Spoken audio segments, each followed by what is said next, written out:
السلام عليكم. اليوم راح نكمل مع الشابيتر 1 بس l'activité 3. donc شفنا بالشابيتر انه pour avoir une digestion il faut la présence d'une substance chimique appelée l'enzyme. sans ces substances chimiques il n'y a pas une digestion. يعني انا حتى اقدر اعمل une digestion حول من الاليمون للنوتريمون لازم يكون في عنا la présence d'une substance chimique اللي هي سميناها الانزيم، اللي مثل ما شفتوا بالاكتيفيتي اللي قبل انه ces enzymes sont sécrétés par les glandes digestives. يعني انا لا اقدر احصل على هالمادة اللي هي الانزيم اللي في عنا الجلاند ديجستيف، الغدد اللي بتفرز هالسبستانس اللي هي السوك ديجستيف، العصارات. بقلب السوك ديجستيف في عنا المواد كي سون اكتيف، هول السبستانس اللي بيشتغلوا على الديجستيون. فاذا تقدر احصل على الديجستيون، تقدر احول من اليمون لنوتريمون، لازم يكون في عنا سبستانس ابلي الانزيم. بهذه الاكتيفيتي اللي هي بالباج 20 و 21 بتمنى من الكل يفتح الكتاب ويتابع معي بالاكتيفيتي. الانتيتولي عنوانها les enzymes agents de la digestion. يعني les enzymes هن اللي بيعملوا la digestion. agents يعني هن المسؤولين، sont les responsables de la digestion. donc l'objectif من l'activité, on veut identifier les propriétés des enzymes digestifs. يعني أنا بدي أشوف شو الكاركترستيك، شو الخصائص، شو الكونديسيون. كونديسيون يعني شروط الأنزيم ديجستيف. donc تقدر أنا الأنزيم يقدر يعمل انديجستيون بما أنه هو الأجان أو هو الريسبونسابل المسؤول عن الديجستيون، لازم يكون في عنده دي كونديسيون شروط. بهذه الأكتيفيتي رح نشوف شو الشروط لحتى يقدر الأنزيم يعمل une digestion. فإذا il faut identifier les propriétés des enzymes digestives اللي هني la spécificité، التخصص. هلا رح نشوف بسياق الأكتيفيتي que ça veut dire la spécificité. On veut savoir encore que les enzymes agissent à une température convenable. يعني في عنا une température من بين شروط الأنزيم لحتى اللي يقدر يعمل une digestion لازم يكون في عنا une température convenable. pardon. une température فإذا convenable et il agit à un pH précis. pH précis كمان رح نشوفهم ensuite بسياق الأكتيفيتي. تاني objectif، تاني هدف، on va savoir comment agissent les enzymes. كيف بيشتغلوا هدول الأنزيم؟ dans quelles conditions travaillent-elles؟ بأي شروط ces enzymes travaillent-elles؟ بأول expérience on veut savoir la mode d'action des enzymes digestifs أو les modes d'action des enzymes digestifs. donc بذكر بالباج 20. في عنا l'expérience suivante موجودة قدامنا. donc on a deux tubes, tube A et tube B. dans chacun de ces deux tubes on a les contenus suivants. Tube A on a l'emploi d'amidon plus de la salive fraîche. حطيت emploi d'amidon نشا avec salive fraîche.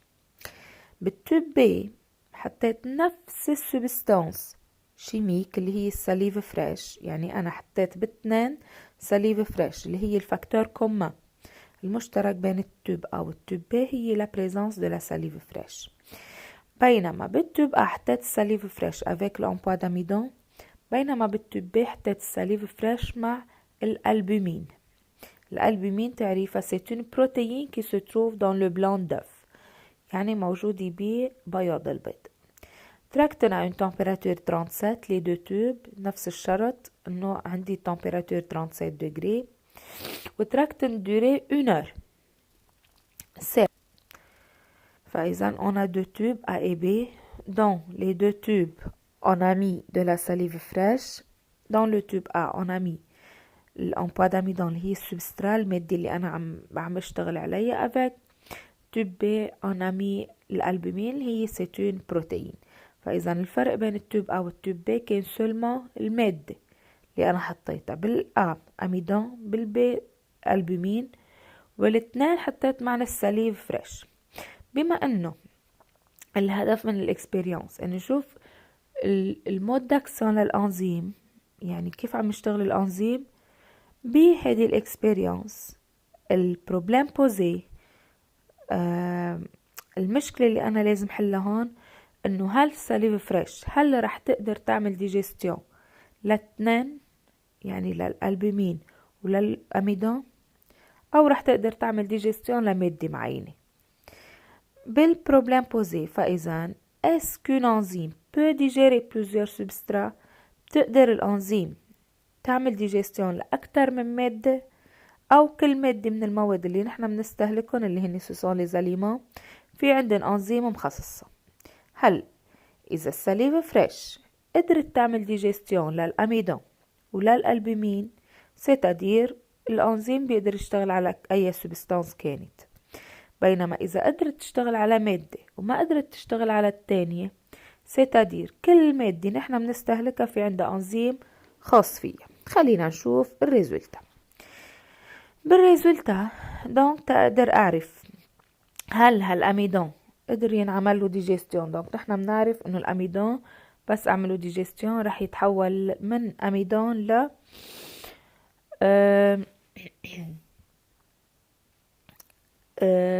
مالتوز. فإذا الأميدون بس نعمل له ديجستيون مفروض يتحول لسكر اللي هو المالتوز. إذا الأميدون اللي أنا حطيته بالتوب A تحول لسكر، سيتادير الأميدون a été digéré، يعني السليف تقدر تشتغل على الأميدون. خلينا نشوف. لقينا أنه وقت اللي عملنا التيست دو فيلينج أبري اون اور طلع معنا أنه في بريسيبيتي روج بريك. دونك تقدر أعرف بالتوب في ديجستيون ولا لا، بعمل كومباريزون بين الديبو دو لا ديجستيون والفان دو لا ديجستيون. بيطلع معي انه au début de la digestion كان في عندي الأميدون. à la fin de l'expérience بنهاية الإكسبيرينس هالأميدون تحول لسكر، والدليل انه التست دو فيلينج عطاني بريسيبيتي روج بريك. فإذا بقول بعقلي أنا فيلينج عطاني بريسبيتي روج بريك، يعني بهيدا التوب صار عندي سكر. برجع أنا بس أوصل لهالنتيجة بعمل مقارنة بين شو كان عندي وشو صار. دونك بالتوب كان عندي أميدون صار عندي سكر، سيتادير هالأميدون تحول لسكر، يعني الأميدون إديجيري. بينما بالتوب يعني بالتوب فإذا السليف قدرت تتحول الأميدون لسكر. خلصنا منه، يعني السليف فريش بتقدر تشتغل على الأميدون. بالنسبة للتوب B الألبومين au début de l'expérience، خلينا نشوف à la fin de l'expérience. donc بما أنه الألبومين c'est une protéine، يعني أنا رح أعمل له تيست دو بيوري. تيست دو بيوري عطانا une coloration violette. بسأل حالي coloration violette مع بيوري c'est-à-dire il y a de protéines. c'est un test positif. donc بما انه بيوري ارجاني انه في بروتين، بوقف هون وبرجع على الديبي بعمل مقارنة بين شو كان عندي قبل وشو صار. au début de l'expérience كان عندي بروتين، à la fin de l'expérience ضل البروتين هو ذاته. يعني انا حطيت بروتين مع السليف فريش، تركت ساعة وجيت عليهن لقيت انه البروتين ضل، يعني هالسليف فريش ما قدرت تعمل ديجستيون للبروتين. يعني بار اكزامبل انا كان معي ترتين اعطيتها لتلميذ وتركته ورجعت لقيت الترتين معه، معناه انه هذا التلميذ ما عمل له ديجستيون. بس إذا أعطيته إياها وتركته وجيت ما لقيته، ستدير إنه هالتلميذ عمل له ديجيستيون. نفس المبدأ رح نشتغل عليه. دونك أنا بالتوب بي أعطيته الألبومين مع السليف فريش، حطيت هالمادتين مع بعض وتركتهم، جيت لقيت البروتين قسيتها مثل ما هي. دونك هذا بيعني إنه هالسليف فريش ما قدرت تعمل ديجيستيون لهالبروتين. بينما وقت تركت السليف فريش مع مع الأميدون، تركت السليف فريش، فإذا مع الأميدون جيت ما لقيت الأميدون، لقيت الأميدون تحول لسكر، سيتادير هالسليف فريش قدرت تعمل ديجيستيون للأميدون حولتن لسكر. دونك بستنتج إنه السليف فريش قدرت تشتغل مع الأميدون، قدرت تهضمها للأميدون، بس ما قدرت تهضم البروتين، لأنه كان أوديبيو عندي بروتين وضل هو ذاته عندي البروتين. فإذا كرد على البروبلم إنه هل هالأنزيم تقدر تعمل ديجيستيون لبلوزيور سبسترا؟ أكيد نو.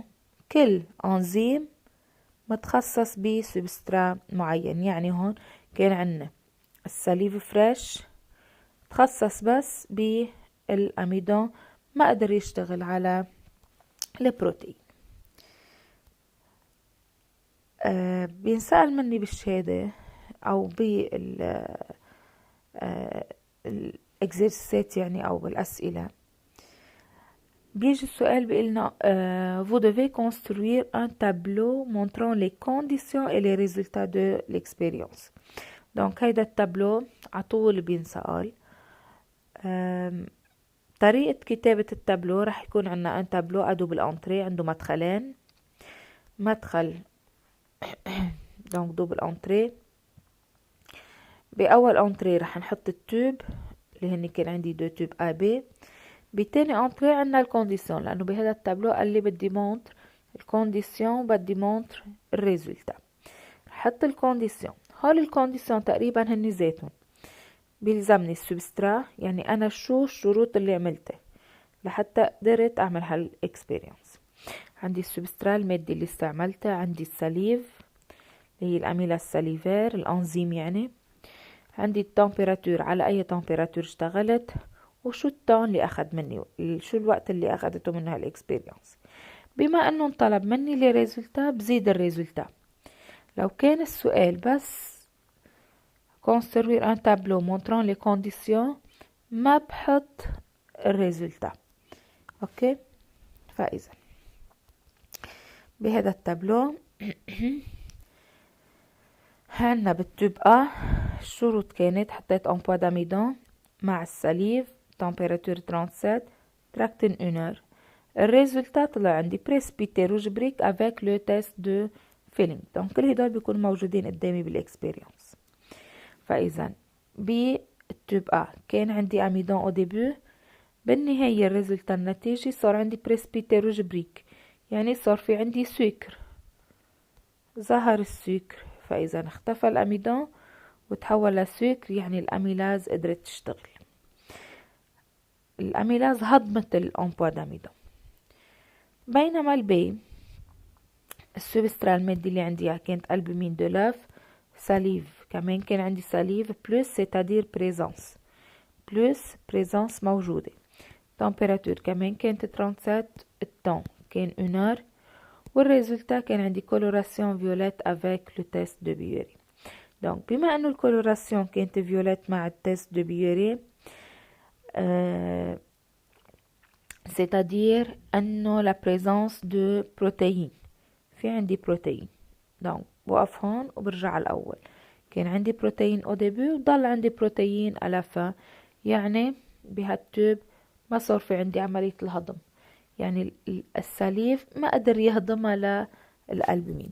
يعني كل انزيم بيهضم مادة معينة بس. اكيد ما بنسى التيتر، c'est un tableau بجيبه من فوق، tableau montrant les conditions et les résultats de l'expérience dans les tubes A et B. منلاحظ انه مثل ما حكينا دونك الفاكتور فاريابل اللي عم يتغير هو السبسترا المادة اللي عم بشتغل عليها. دونك انا ثبت الانزيم وغيرت المادة، كان عنا أميدون بالتوب A وبروتين بالتوب B.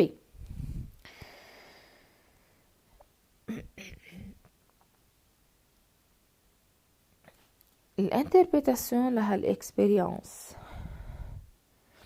Après 1 heure, le test de Fehling montre dans le tube A contenant de l'emploi d'amidon et de la salive un précipité rouge brique. Donc أنا كتبت اللي شفته بالأول اللي هي بنسميها الأناليز. donc بعد ساعة تيست دو فيلينج طلع عطاني بريسبيتي روج بريك مع التوب A. بينما التيست دو بيوري مع التوب B اللي كان في بقلبه الألبومين مع السليف عطانا اون كولوراسيون فيوليت.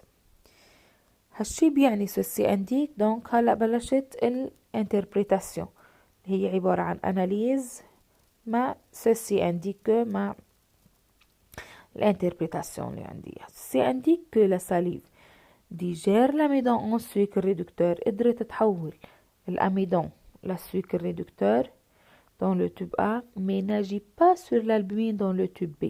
بس ما قدرت تشتغل على الألبومين dans le tube B. قدرت تحول هضمة الأميدون ما هضمت الألبومين. فإذا كل أنزيم بيشتغل على مادة معينة.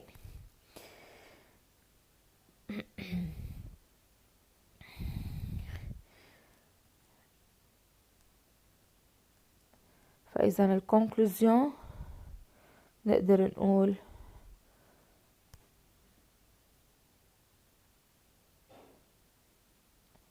إنه chaque enzyme est spécifique à une substance déterminée. كل انزيم بيشتغل على substance معينة ما بيشتغل sur toutes les substances.